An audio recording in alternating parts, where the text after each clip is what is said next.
Hey, Alex. I've almost finished writing the summary for the report.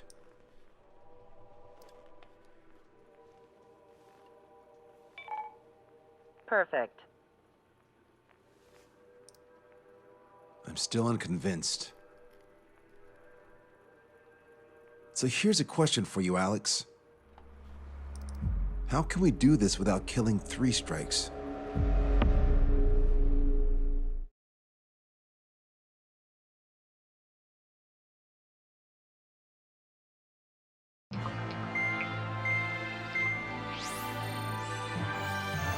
Fencer still hasn't recovered? He has, but the doctor won't let him fly. Just as much. How much longer are you gonna make me wait? Who's the self-important stiff? You're here, and he really is quite important. We're connected. Ready now, sir. I'm Brigadier General Howard Clemens. I'm in charge of this operation. Our objective is to capture an advanced submarine in harbor at Artiglio. The port of Artiglio and the surrounding oil facilities were mostly destroyed by another air operation. Oh, that port. Seems like such a long time ago. You've been there?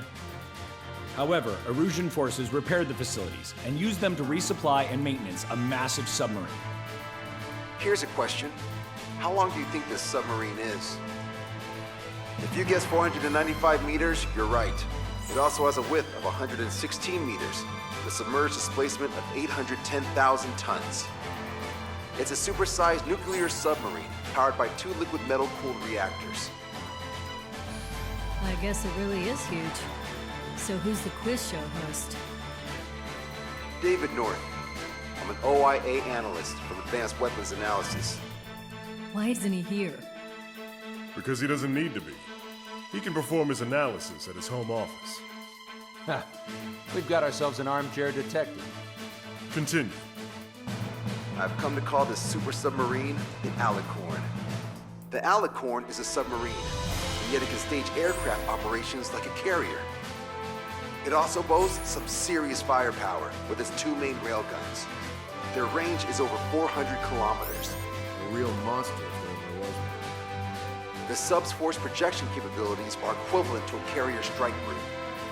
Furthermore, it can approach underwater or use aircraft and railguns to attack outside the enemy's range. It has an unusual history befitting such a ship. It was launched 4 years ago. However, it went MIA on a sea trial after being outfitted.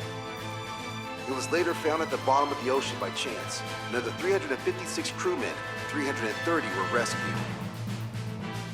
Here's the question. For how many days was the Alicorn underwater? It was 698 days. Whoa. They were down there 2 years? They were on the seafloor at 15 degrees. So why are they deploying it to the front lines now? I suspect it has to do with the loss of an arsenal bird in the IRBM cluster. Huh. Okay, so we just blow up the damn thing? We capture it. Don't make me repeat myself. We've had reports from local sources that there are weapons of mass destruction aboard the Alicorn. Source. If we can secure that evidence, we'll gain advantage in the peace negotiations post-war. The Ocean Navy has dispatched a fleet, including a landing ship, to capture the Alicorn. Our mission is to secure air superiority and protect this assault and capture task force. If we take too long, they'll scuttle the sub.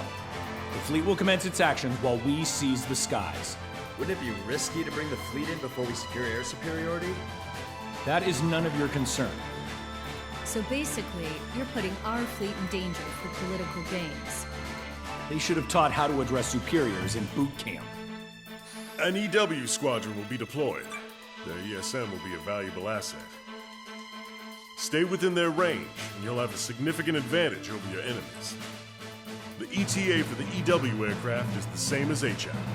Only Strider Squadron will sortie. Whoa, I have to sit this one out? Wait, Wiseman, you're not coming? I'll be assisting the Brigadier General at HQ. This is by no means a difficult mission. Your squadron commander's absence shouldn't change that.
Strider Squadron, aircraft prep complete. You're cleared to taxi.